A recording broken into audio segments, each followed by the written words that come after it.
Number 28. Which statements about auxin are correct?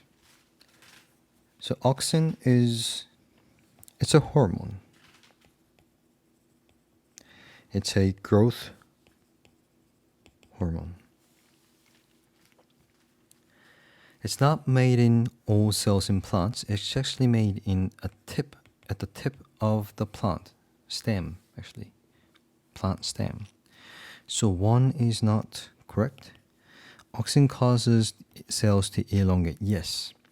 If auxin is placed on the left side of the stem, it causes the cells on the left side to be elongated and cause the growth on the left side.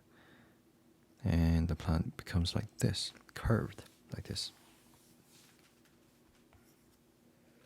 Number 3, auxin moves between the cells by osmosis. No, auxin is not water, so you can't say it moves by osmosis.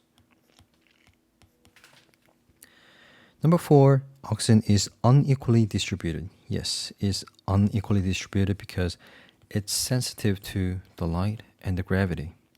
So if the sunlight comes from the right side, the auxin will be placed on the left side. It's going to be distributed on the left side only. So it is unequally distributed. So the answer should be D.